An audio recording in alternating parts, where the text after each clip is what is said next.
네, 미국 시간으로 오늘부터 IMF와 월드뱅크의 춘계 총회가 열리게 됩니다. 가장 큰 관심은 과연 세계 경제 성장률이 얼마나 상향 조정될 것인가고요. 이 외에도 다양한 이슈들이 예정이 되어 있습니다. 인플레와 국채금리, 신흥국 위기 그리고 디지털 통화까지 오늘 자세한 내용들 하나하나 살펴보도록 하겠습니다. 한국경제신문의 한상춘 논설위원과 함께합니다. 안녕하십니까? 네, 안녕하십니까? 자, 먼저 증시 움직임을 살펴보기에 앞서서 반가운 소식부터 확인을 해보도록 할게요. 코로나 팬데믹이 종식될 기미가 보인다라는 발언이 나오지 않았습니까? 네, 우리나라와는 그 먼 얘기죠. 네. 사실 그 미국을 중심으로 해서 아마 시청자 여러분한테는 앤서니 파우치 소장 지난 그 3월 초에 We are almost there 해가지고 팬데믹 종식이 이게 가까이 왔다 이렇게 얘기하는데요. 아마 바이든 대통령이 지금 빠르면 그 이달 중에 미 국민들이 그 백신 접종이 한 해 정도는 그 마무리할 거로 이렇게 보고 있습니다. 그렇기 때문에 미국을 중심으로 해서는 그 팬데믹 종식에 따라서 경제활동 재개 얘기가 지금 지난 주부터 나오고 있다 이렇게 보겠습니다. 지난 주말에 얘기가 하나도 이렇게 없는데요. 증시가 휴장이어서 네. 하나도 얘기하는데 오히려 채권 시장은 반나절 그 개장됐습니다. 채권 시장 움직임이 아무래도 이번 주에 지난주에 가장 이슈가 됐던 소위 그 미국의 인프라 확충 계획에 대해서 시청자 여러분이 가장 관심이 있을 거로 보여서 반나절의 채권 시장 움직임을 중심으로 해서 말씀드리겠습니다. 일단은 이 방송에서도 말씀드렸습니다는 증세만 가지고는 힘들다. 규모 자체가 워낙 크기 때문에. 그렇죠. 그래서 적자 국채 발행에 따른 채권 시장의 움직임에 우려감을 표해서 채권 금리가 1.6%에서 1.7%로 급등하는 모습도 아마 이번 주에 증시 투자 관련해서 관심을 가져야 되는데 여기 나오고 있죠. 이렇게 해서 1.7% 다시 올라왔어요. 10년물이. 그다음에 30년물이 2.35%로 해서 1.7%로 이렇게 올라왔다 하는 것을 말씀드리고요. 평가가 중요하다는 말씀을 드렸었는데요. 항상 이제 평가는 경기부양책과는 좀 다르다. 경기부양책은 단기적으로 시장의 그 효과를 나타내고 경제 효과를 나타내는 데 반해서 인프라 확정 계획은 좀 장기간에 걸쳐서 나타나는 거다. 당장 나타나는 것은 아니다 하는 걸 말씀드리고요. 단기에 나타나지 않는다 하더라도 실행이 언제까지냐 하는 문제죠. 근데 워낙 그 야심차게 발표하는 관계로 해서 사실 공화당은 대체로 반대하는 입장이고요. 네. 민주당 내에서도 역시 적적제 발행에 따른 금리 상승 문제, 인플레 문제, 그리고 이 인프라 확충 계획이 당장 미 국민들이 좀 경우에 따라서 영구적 실업자라든가 이런 측면 당장 어려운데 이런 인프라 확충 계획은 지효성이 있다 보니까 결국 민주당 내에서도 반대하는 움직임을 보이고 있습니다. 그래서 경기부양책도 작년에 9월 달에 나와서 올해 3월 달에 물론 대선이라는 특수한 어떤 그 일정이라든가 시기가 있긴 했습니다는 이 인프라 확충 계획도 사실 빠르면 3분기에 정도에 통과할 거를 이렇게 보고 있기 때문에 이것도 빠르면입니다. 그래서 이것이 이렇게 단기에 나오는 효과는 아니다 하는 그 평가들이 나오고 있다고 보겠습니다. 시간이 가면 갈수록 이런 실행적인 측면이라든가 효과적인 측면에서 초기에는 이렇게 시장에 기대가 있어 반응하지만 이 방송을 통해서 말씀드렸다시피 인프라 확충 계획은 지금 이렇게 통과라든가 또 효과적인 측면에서는 상당히 시간을 거쳐서 나오는 거다 하는 것을 다시 한번 좀 말씀드리겠습니다. 그리고 이제 이 IMF와 월드뱅크의 사실 그 연차 총회 이렇게 열리는데요. 네. 일정상에서 보면은 빠져 있는 것 같아요. 파월 의장이 IMF 이렇게 발언만 있지. 근데 언론에서 이게 한번 그렇게 지적하면 대부분 다 그렇게 하는 것 같습니다.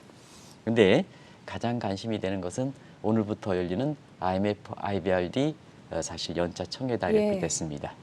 그리고 6일에는 일정이 없는 거 이렇게 바로 이렇게 얘기하는데요.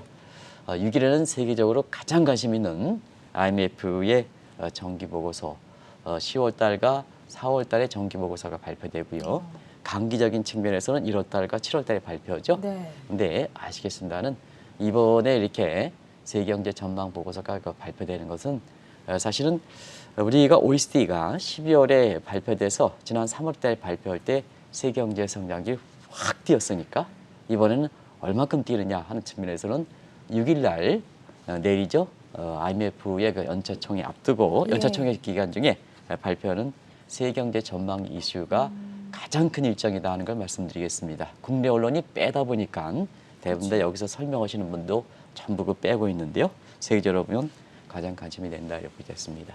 결과적으로 백신 보고서다 이렇게 보시면 되겠습니다. 나중에 말씀드리겠습니다.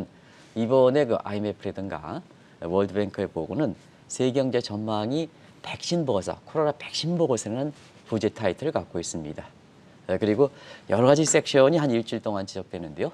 지금 우리가 얘기했던 한국경제TV에서 얘기했던 인플레 문제, 국채금리 상승 문제, 디지털 통화 문제, 그리고 신흥국의 여러분가 IMF 총재가 사실 그 연자총에 앞서서 네. 취약 신흥국들의 자본 유출 문제에 대해서 경고를 해서 선진국들의 이렇게 사실 그 온정적 차원에서 폭주 열차를 진행하지 말도록 이렇게 주문했던 사항이거든요.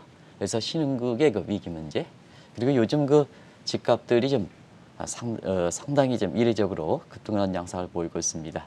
그래서 세계 그 집값을 비롯해서 거품 문제, 자산시장의 그 거품 문제 이런 것이 세부적 섹션으로 이렇게 진행된다 이렇게 됐습니다.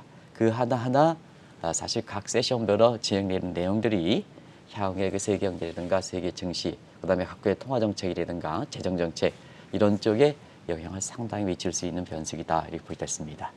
여기라면 참여하는 면면들이 대부분 다 재무장관과 그다음에 각국의 그 중앙은행 총재들이고 네. 주로 이 자리는 화상이기 때문에 지리적으로 이렇게 어떤 이렇게 제약감이 없이 이번에는 화상으로 참여하기 때문에 대부분 사람들이 중요 사람들이 참여한다 하는 측면에서 어떤 식으로 논의될 것인가 하는 것이 이번 주에 가장 큰 이슈다 하는 것을 말씀드리겠습니다. 아주 중요한 일정을 짚어주셨습니다. 현지 시간 4월 5일부터 4월 11일까지 일주일 동안 IMF와 그리고 월드뱅크가 2021년 출래 총회를 개최한다는 점 확인을 해보시면 좋을 것 같고요. 앞서서 파우치 소장의 팬데믹 종식 발언을 소개를 해주셨는데 이 발언이 나온 이후에 각 기관에서 발표하는 세계 경제 성장률도 상향 조정되고 있지 않습니까? 네, 상향도 아주 상향 조정되죠. 네. 우리가 연초에도 올해 세계 경제 투자 환경, 재테크 환경에서는 트럼프에서 바이든 체제로 넘어오고 그다음에 코로나가 포스트 코로나 체제로 넘어간다. 이렇게 이제 말씀을 드렸습니다. 그런 상황들이 진전 상황에 따라서 세계 경제 전망 보고서에 그대로 성장률의 상향 조정치로 나온다. 이렇게 보여졌습니다. 아시겠지만 바이든 오미스는 다자 채널 복귀죠. 세계 교육 증대. 네. 그다음에 포스트 코로나는 떨어졌던 걸 들러붙게 하니까 세계 교육 증대. 그러다 보니까 세계 교육 증대를 통해서 세계 경제 성장률이 올라간다. 누차에 말씀드렸고 이번에 IMF 보고서에서도 그대로 그런 내용들이 요약본에 그대로 실었다 이렇게 보여졌습니다. 그런 측면에서 OECD가 지난 3월 달에 백신의 보급 정도에 따라서 성장률을 내놨죠. 그때 그로스 서프라이스라는 표현을 썼습니다. 그래서 그때 내용들을 한번 보면 OECD는 작년 12월 달에 정기보고서 냈습니다. 세계경제 성장률 4.2%입니다. 3개월 만에 5.6% 세계경제 성장률입니다. 5.6%로 되는데요. 백신 보급 속도가 빠른 미국 같은 경우에는 6.5%까지 전망했죠. 네. 상당히 높은 성장률이다 이렇게 됐습니다. 그래서 이번에 그 IMF의 전망치는 어떻게 나올까 하는 측면에서 OECD 전망치가 지난 3월에 나왔으니까 이번에 사실 한 달 만에 다시 IMF 보고서가 나왔으니까 한 달 만에 OECD 보고서 올해 세계경제 성장률 5.6% 전망했던 부분보다도 더 높게 전망했을까 하는 측면입니다. 이것이 이제 시청자 여러분한테 이번에 그 세계경제 전망을 보면서 관심 포인트를 이렇게 두실 필요가 있다는 걸 말씀드리고요. 대체로 5.6에서 5.8% 정도를 보는데요. 지금 5.6%는 기정사실화되는 이런 입장입니다. 그래서 IMF가 전망했던 내용도 OECD 전망폭 이상으로, 왜냐하면 올해 1월달 전망치가 썩 좋지는 않았거든요. 그래서 성장률 이렇게 간기보고서입니다. 1월달은 간기보고서입니다. 네. 그래서 5.6%보다는 높게 나오지 않겠느냐 이렇게 보고 있습니다. 그리고 미국의 성장률이 대체로 가장 보수적으로 보는 기관이 페드죠. 페드 6.5% 이렇게 되고 OECD가 지난 3월 달에 냈던 것이 페드가 뒤늦게 발표했긴 했습니다는 6.5%. 그다음에 골드만삭스 같은 경우는 9%. 그리고 글로벌 인베스트 뱅크들 같은 경우는 대체로 8% 내외. 그렇다 본다면 이번에 IMF에서 친미적인 그 성향을 갖고 있는 쿼터적인 측면에서 갖고 있을 때 6.5%보다는 높게 나오지 않겠나 이렇게 보고 있습니다. 대체로 7% 내에는 보지 않겠느냐 이렇게 보고 있습니다. 그래서 IMF, 월드뱅크의 그 연차총에서 보면 세계 경제 성장률이 대체로 보면 높게 나온다. 근데 높게 나오더라도 모든 국가들이 높게 나오느냐? 그렇진 않다. 차별화, 네. 디커플링 현상은 상당히 심하게 될 것이다. 이렇게 보시면 되겠습니다. 백신의 보급 정도에 따라서 각국의 성장률이 크게 차이가 날 것이다. 디커플링 현상이 나타날 것이다라고 말씀을 해주셨는데 좀 더 자세하게 설명해 주시죠. 네, 작년에는 코로나에 대한 통제 문제로 네. 세계 각국의 성장률이 이렇게 니프티 차별 현상이 나타났죠. 그런 측면에서는 작년에는 통제력이 강했던 중국이 작년에 유럽의 플러스 2.3%의 성장률을 기록했던 겁니다. 근데 올해는 백신이다 이렇게 보겠습니다. 백신이다. 그래서 백신의 보급 속도가 가장 빠른 국가가 미국인데요. 미국의 성장률이 이렇게 상당히 높게 치고 온다 이렇게 됐습니다. 뭐 아시겠습니다는 미국이 올해 성장률이 6.5% 내지는 7%, 경우에 따라서는 8% 이렇게 본다면 중국에게서 추월당한 것이 1976년이거든요. 네. 그래서 45년 만에 미국이 중국을 추월할 것이다 이런 전망이 나오는 것도 바로 그런 팩터 때문에 그렇다 하는 걸 말씀드리겠습니다. 결과적으로는 이번 보고서가 백신 보고서다 이렇게 얘기하는데요. 그러면 백신이 이렇게 속속들이 개발한 국가에서 다른 개발하지 않는 국가로 이렇게 그 프로보노 퍼블리커 세계 공용적인 측면에서 과거와 마찬가지로 백신이 그렇게 고결한다면 세계 경제 성장률이 좀 시차를 갖고 순차적으로 이렇게 세계 경제 성장률이 올라가겠습니다는 또 각국의 성장률도 소위 동조 현상이 나오겠습니다는 이번 같은 경우에는 백신에 따라서 세계 경제 성장률이 완전히 타고나고 자 지금 내 편을 끊어들일 수 있는 내 편을 끌어들일 수 있는 유일한 수단이 지금 백신이기 때문에 네. 백신에 따라서 무기화하는 경우가 지금 발생한다 이렇게 보겠습니다. 그래서 이번에 그 게르기예브 IMF 총재 입장에서도 이 백신의 무기화 문제를 정식으로 공개했습니다. 그래서 지금 이 백신에 대해서 무기화할 경우에는 세계 경제 성장률이 사실 그 미국이라든가 이런 개발한 국가들은 올라가지만 나머지 국가들은 올라가지 못한다. 경우에 따라서는 작년보다 이렇게 쉽게 회복되지 못한다. 물론 베이스 벽대에 따라서 경제 성장률이 조금 올라가는 측면이 있긴 하지만 선진 국가, 그 백신의 개발한 국가, 개발하지 않는 국가와 네. 사실 격차가 더 벌어진다.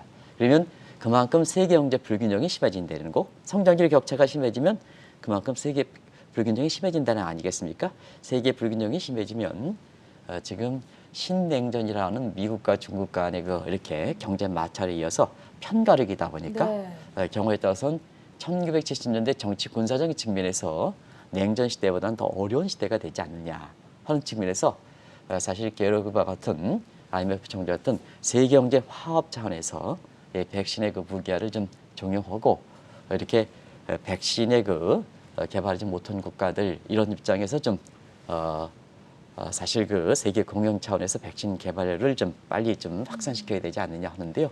지금 좀처럼 그런 움직임이 나타나지 않고 있다. 왜 그럴까 하는 측면에서는 백신의 개발의 속도를 결국 국가 통수권자의 사실 이렇게 그 능력으로 보고 있습니다. 네. 미국도 마찬가지입니다. 왜 그러냐면 지난 1년 동안은 이 코로나 문제는 항상 말씀드리는 nobody knows니까 초기 충격이 크다는 얘기입니다. IMF에서도 이번에 그 IMF 코로나 위기는 2008년 금융위기보다 길게 보면 충격이 크지 않다 하는 얘기를 공식적으로 얘기하는데요. 예. 사실 우리도 이 방송을 통해서 nobody knows니까 초기 충격이 크다. IMF도 그대로 얘기했습니다. 초기 충격이 크다 보니까 지난 1년 동안 각국 국민들이 코로나에 서 굉장히 엄청난 후유증을 갖고 있다는 얘기입니다. 네. 결과적으로 보면 이 후유증을 치료하는 것이 결국 최고 통수권자의 통치권의 능력이라 이렇게 본다면 왜냐 실증법 없이 코로나 문제는 정의되지 않지 않습니까? 그러면 자 국민들이 사실 완전히 코로나에 대해서 백신이 접종이 끝나기 전까지는 이 문제를 다른 나라에 수출한다. 이렇게 될 때는 굉장히 국민들의 저항감이 이렇게 된다는 얘기입니다. 그리고 지금의 세계 경제 입장에서는 서로 편가르기 나누지 않습니까? 중국은 중국, 미국은 미국 이렇게 편가르기 나는데 피벗 스테이팅 중시적인데 어느 거 가지고 무게일까? 어느 거 가지고 이렇게 내 편을 갈까? 네. 하는 측면에서 보면 과거에는 돈이었었는데요. 지금 돈은 풍족하지 않습니까? 그렇죠. 그 지난 1년 동안 각국 국민들의 입장에서는 코로나 백신 문제, 코로나 피해서 굉장히 피해를 많이 받았지 않습니까? 자, 미국 한번 보시겠습니다. 미국 같은 경우에는 한국 사람들이 지금 피해 사례가 굉장히 많이 나타나지 않습니까? 네. 알게 모르게 미국에서 보도를 좀 잘 안 해가지고 그렇습니다는 사실 내부적으로 보면 한국 사람들이 굉장히 피해를 많이 받는 거로 이렇게 나오고 있는 걸 시청자 여러분이 아실 겁니다. 그만큼 미국 국민들 사이에서는 이 코로나에서 야, 아시아 사람들 때문에 아시아계열 사람들이 내가 직업을 잃었지 않았느냐, 내가 왜 이렇게 거리에서 이렇게 방황해야 되느냐 하는 쪽에 저항감들이 많은 상태에서 여러 가지 불미스러운 얘기 나오고 있거든요. 그렇죠. 이런 상태에서 만약에 미 국민들이 백신에 대해서 접종이 완전히 끝나기 전까지 예를 들어서 한국이라든가 이렇게 수출한다 하면 더 저항감이 클 수밖에 없는 거거든요. 그래서 이 문제가 이번에 IMF 보고서가 백신 보고서다 이렇게 얘기할 만큼 차별화가 되고 있다 이렇게 됐습니다.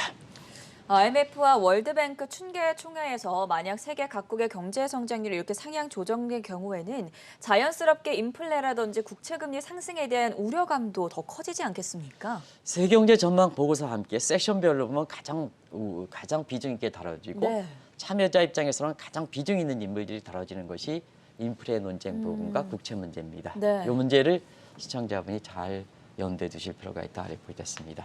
뭐 잘 아시겠습니다. 일단 이달에 10일 날 이번 주죠. 이번 주말에 발표되는 이때의 미국의 소비자 물가 상승률이라든가는 높게 나온다. 일단 기본적으로 높게 나온다. 네. 왜 그럴까 하는 측면에서는 우리가 3월 달에 인플레가 안정됐다 얘기하시는 분들 그렇게 하지 마십사 하는 말씀을 드리는 건데요. 3월 달 발표된 건 2월 달까지입니다. 2월 달은 코로나 피해가 미치지 않았습니다. 근데 3월 달부터 코로나 피해, 물가가 쭉 떨어졌죠. 자, 작년에 한번 보겠습니다. 작년에 2.3%, 2월 달, 그 다음에 3월 달 2.8%, 4월 달 0.3%, 5월 달 0.1%. 근데 미국은 통계 방식이 전월비 방식입니다. 분기는 전분기 방식인데요. 자, 우리가 타겟 레이트 2%가 연율 개념이니까 자, 전년 동월비의 개념으로 소비자 물가 상승이 중요하다 이렇게 보셨습니다. 그래서 2월 달에 PCE 물가 상승률이 1.7% 나온 것도 바로 전년 동월비 개념으로 얘기한다 이렇게 보셨습니다. 그런 과정에서 4월 달, 5월 달 이렇게 보면 그냥 그대로 베이스만 2월 달 수준이 유지하더라도 소비자 물가 상승률이 또 PCE 물가 상승률이 타겟 레이트 2%를 벗어날 뿐만 아니라 소비자 물가 상승률 같은 경우는 3% 이상 다 이렇게 나올 거로 이렇게 보거든요. 그러면 이 자체로 인플레 논쟁이 아주 심해질 수밖에 없다 이렇게 됐습니다. 네. 여기에 돈 왕창 푼 거 지금 해소하지 못하고 있죠. 그 재정 사이드에서 이렇게 경기 부양의 재정이 나오고 있죠. 그래서 인프라는 나중에 나오더라도 경기 부양책 1조 9천억 확대이기 때문에 이제는 본격적으로 집행하는 과정에서 재정 사이드에 나오죠. 재정 사이드 나오는 거죠. 그다음에 이 코스트 푸시 측면에서 유가라든가 이런 부분이 이렇게 돼 있죠. 이런 부분이고 더 문제가 되는 것은 지금 각국의 임금에 대해서는 서로 이렇게 투명하고 증강현 시대다 보니까 전 앵커가 만약에 한국경제TV에서 예를 들어서 10% 임금 상승이 됐으면 네. 더 같은 방송에 있는 다른 앵커들은 10% 그대로 보인다 하는 측면에서 왜 우리는 안 주느냐. 이번에 우리가 이제 보면은 삼성이라든가 이런 데 배당을 왜 안 주느냐. 임금을 왜 안 올리냐. 똑같은 동종업계에서 이렇게 보면 사실 임금 상승률의 평균치가 나오거든요. 그보다는 더 줘야 되지 않습니까? 그런 과정에서 코로나 사태의 어떤 보상 심리, 보복 소비다 하는 측면에서는 그 보복 심리, 이런 보복 소비다 하는 측면에서는 임금의 보상적인 측면도 많거든요. 네. 작년에는 어렵기 때문에 임금 상승률이 되지 않았습니다는 사실 올해 같은 경우는 성과가 이렇게 많이 나오면 당연히 임금 상승으로 그다 지금은 이렇게 노조라든가 근로자 힘이 센 상태이기 때문에 나올 수밖에 없거든요. 그러면 코스피 측면에서 임금 상승률이 올라가는 관계에서 이렇게 이런 측면의 인플레 논쟁이 이렇게 되지 않느냐 하는 보고 있습니다. 그래서 이런 부분을 보통 복합적인 금융 완화 정책 요인, 그다음에 재정적인 지출의 정책 요인, 그다음에 코스트 푸시 요인, 임금과 유가 상승이라 같은 원자재 가격 상승 문제, 그다음에 성장률이 6.5에서 7% 나오면 미국만 하더라도 인플레 갭이 한 4%포인트 인플레 갭. 그래서 이걸 복합적인 요인에 의한 동시대에 나타난다. 다중공선성 인플레 요인이다. 네. 그래서 요 요인을 이렇게 된다 이렇게 됐습니다. 그러면 자연스럽게 수급 요인이다. 국제 수급 요인이다. 인플레까지 이렇게 올라오면 명목 금리는 올라가겠죠. 그래서 사실 선진국이 이렇게 되면 백신이 보급이 빠른 국가들에서 성장률도 높고 국제 금리도 올라가고 통화 가치도 강세가 되고 이렇게 하면 결과적으로 보면 저금리 동맹이 깨지게 되는 이런 사태거든요. 이 저금리 동맹이 할 때 한 가지 말씀드릴게요. 국제 간 자금 흐름은 저금리 하면 금리 수준만 얘기하는 게 아니라 네. 자금의 피셔 이래서 보면 통화치도 이렇게 같이 결부해 가지고 금리 수준을 따져야 되거든요. 네. 국제 간 자금 흐름이 될 때는 어떻게 금리만 가지고 얘기합니까? 통화치도 있지 않습니까? 그래서 이런 걸 종합적으로 될 때는 저금리 동맹이 비록 페드 입장에서는 금리를 안 올린다 하더라도 시장 금리라든가 그다음에 달러 가치라든가 이런 거에서 저금리 동맹이 깨지게 된다면 네. 자 어떻게 되겠습니까? 나중에 이제 말씀드리겠습니다. 미국 경제 성장률 한국보다 2배 높아 통화 가치 강세가 돼 금리 차 미국이 올라가 자금 빠져들어가 신흥국 어떻게 될 것이냐 하는 문제죠. 네. 이런 문제가 이번에 IMF의 세부적 세션에서 다룬다 이렇게 보겠습니다. 국채금리 인플레에 이어서 신흥국 위기 현상에 대해 좀 더 자세하게 다뤄볼 필요가 있겠습니다. 방금 전에도 살짝 설명을 해주셨지만 미국의 경제 성장률은 높아지고 인플레 우려에 달러 강세까지 나타나게 되면 아무래도 신흥국이 타격을 받을 수밖에 없을 것 같은데요. 이번에 IMF 총재가 가장 회의 전에 이 문제를 많이 해서 이미 언론을 통해서 많이 속보를 전해진 것을 이렇게 보고 있습니다. 그렇다 본다면 국제 간 자금에 지금까지는 성장률이 미국 중심으로 올라간다. 그다음에 국채금리도 올라간다. 인플레도 올라간다. 그럼 마지막으로 점검해야 될 것이 달러 가치, 통화 가치 문제죠. 근데 통화 가치 문제는 누님 말씀드린 대로 바이든 정부는 트럼프 정부와 달리 사실 시장에 맡긴다. 그러면 시장에 맡기면 어떠냐? 펀더멘탈 요인에서 통화 가치가 결정된다는 얘기입니다. 트럼프 정부에는 머큐리보다도 마스 요인, 정책 요인에 의해서 중국과의 무역 적자를 줄이기 위해서 사실 달러 약세 정책을 해서 억눌림이 됐습니다는 사실 올해는 시장에 맡겨놓으면 그 억눌림이 풀리는 과정에서 원달러는 올라가지 않겠느냐 하는 쪽에 말씀드렸습니다. 그래서 작년 이후서부터 보면 작년 3월 이후서부터는 환율이 콕 떨어진다. 그만큼 사실 원화가 강세된다. 네. 그래서 실제로 보면 1285원에서 1084원 이렇게까지 떨어졌죠. 1082원, 1083. 그다음에 여기 1082원, 예. 1월 7일인가 이렇게 될 겁니다. 그러니까 올해는 증권사가 이렇게 환율이 떨어지는 관계에서 많이 떨어졌는데요. 어제 제가 지난 2년 전간에요. 정 PD 이렇게 다시 방금 전에 한번 장기적으로 좀 보겠습니다. 볼까요? 장기 추세. 네. 작년에 많이 떨어졌습니다. 네. 뭐 금융사 회장님들이 기축통화만 갈 곳이 없다 하는데요. 환율이 이게 이제 저게 1280원까지 장중 갔던 거거든요. 52 중에 그러니까. 그래서 1080원까지 떨어졌으니까 한 200원씩 떨어졌습니다. 근데 올해 들어서는 이렇게 환율이 두 자리대에 덜 것이다 할 때 그렇게 되지 않고 억눌림이 좀 해소될 겁니다. 환율이 올라갑니다. 그래서 1082원서부터 지금 1127원까지 이렇게 올라간 사태인데요. 자, 앞으로 어떻게 될 것이냐는 측면에서 보면 미국 경제, 자, 머큐리, 펀더멘탈 측면에서 본다면 미국 경제 좋죠. 그다음에 미국의 금리 괜찮죠. 이렇게 된다면 머큐리 측은 측면에서는 달러 강세 요인이 좀 이렇게 갈 수밖에 없다 이렇게 보겠습니다. 그리고 국제 간 자금 흐름을 보면은 자, 시청자 여러분, 자, 미국이 금리 상승폭입니다. 상승폭까지 절대수준까지 얘기하는 거 아닙니다. 상승폭까지 이렇게 본다면 사실 PCO의 이론을 보면 미국 쪽으로 자금이 흘러갈 수밖에 없다. 특히 취약 신흥국으로부터 자금이 흘러갈 수밖에 없다. 이 구조입니다. 미국의 금리를 올라가니까 환율도 이렇게 우리 입장에서 떨어지고 신흥국 입장에서 이렇게 신흥국 입장에서는 올라가죠. 올라가니까 이 구조로 본다면 미국으로 자금이 유입될 수밖에 없다 이렇게 했습니다. 그래서 자, 일부 이렇게 2013년과처럼 테이퍼 텐트링 같은 이런 현상이 나타날 수 있는 아주 조례 기회다 이렇게 됐습니다. 비록 페드 의장이 금융 완화 기조를 한다 하더라도 시장 여건 상황에서 보면 테이퍼 텐트링이 나타날 수 있는 여건적인 측면에서는 오히려 2013년보다 더 강하다 하는 것을 말씀드리겠습니다.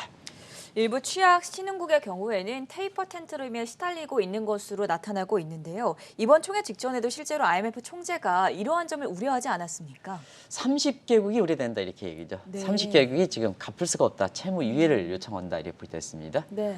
그런 측면에서는 일단 자금의 테이퍼 텐트럼이 우리 입장만 생각하지 마시기 바랍니다. 우리가 신흥국 중에서던 취약 신흥국가 이걸 구별해달라. 선발 신흥국가, 취약 신흥국가 구별해달라 이렇게 입장했죠. 우리 입장만 생각하지 마시고 다른 국가 입장에서는 굉장히 테이퍼 텐트럼에 시달린다 이렇게 보됐습니다.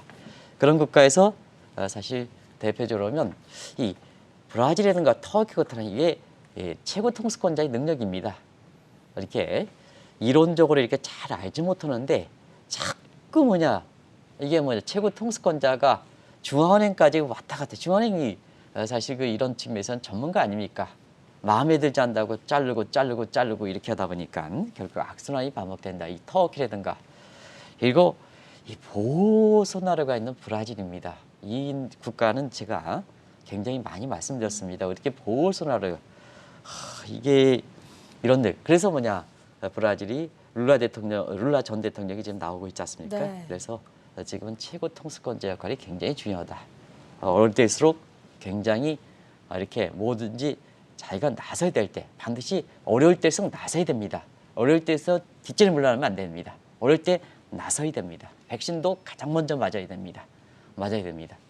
그리고 그리고 그것이 부족하다면 사실 통치행의 문제이기 때문에 통치행의 대통령이 통치행을 갖고 있습니다. 그것이 부족하다면 통치행위를 할 수 있는 허위 여건이 부족하다면 전문가에 맡겨야 됩니다.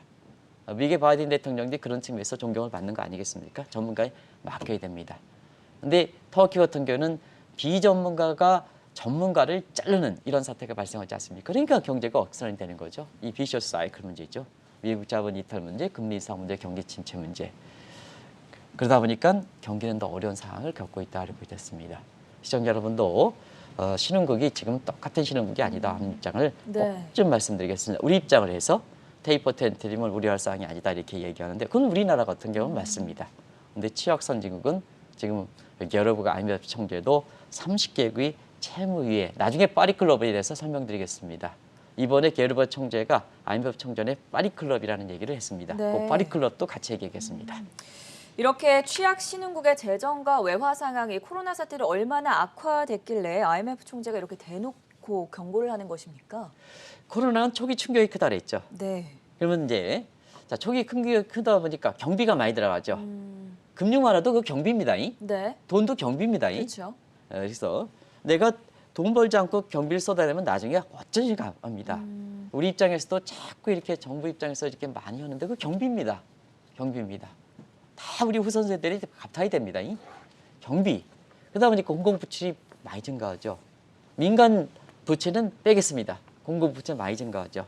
이런 상태에서 지금 부채가 우리가 누누이 말씀드리는 IMF 통계를 보면 지금의 코로나 문제가 초기 충격이 크기 때문에 부채가 많이 증가해서 사실상 2차 세계대전이라든가 대공황이라든가 금리기 당시보다 더 심하다는 거 아니겠습니까? 그리고 돈을 한번 빌리면 잘 갚지 않지 않습니까? 이전에 한번 전 앵커한테 그렇게 나한테 돈 빌려갈 때는 애틋하게 가지고 하다가 나중에 이렇게 갚을 때는 애틋한 거 생각해서 미리미리 갚으셔야 되는데 네. 갚지 않다 해가지고 사실은 거의 이렇게 시청자들의 이해관계를 놓기 위해서 그렇게 얘기했는데요. 저보다는 전 앵커를 좀 시청자분이 더 이렇게 사랑하고 이랬는 것 같습니다. 그렇게 얘기해가지고 제가 혼난 적이 있는데요. 네. 예를 들어서 그렇다 이렇게 보겠습니다. 부채는 빌려가면 잘 갚지 않거든요. 네. 이런 도덕적 해이가 발생하니까 지금 상태에서는 코로나의 경비라든가 이런 측면이 공공부채가 많이 증가한 상태에서 또다시 갚지 않은 2008년, 2009년에 들어왔던 빌려왔던 공공부채들이 만겨 들어오는 거죠. 네. 그러다 보니까 아주 엎친 데 덮친 데 겹친다 이렇게 됐습니다. 그래서 우리만 생각하면 이 코로나가 별게 아닌 것처럼 이렇게 얘기하시는 분이 있습니다는 취약신인 것들은 이번에 코로나 사태에서 경비 부채 증가한 거에 의해서 2008년, 2009년 금리가 아주 낮을 때 멋모르고 빌렸던 돈이 10년이 들어오면서 상환이 들어오니까 외화 수요가 그만큼 증가하죠. 벌지는 못하고 수요가 증가하니까 굉장히 어려운 사태가 된다 이렇게 됐습니다. 그래서 작년부터 아르헨티나, 잠비아라든가 이런 국가들이 테크니컬 디폴트가 빠지면서 자 다른 제3자 국가에 돈을 베는 거죠. 그래서 이번에 핵심적인 포인트가 이렇게 될 겁니다.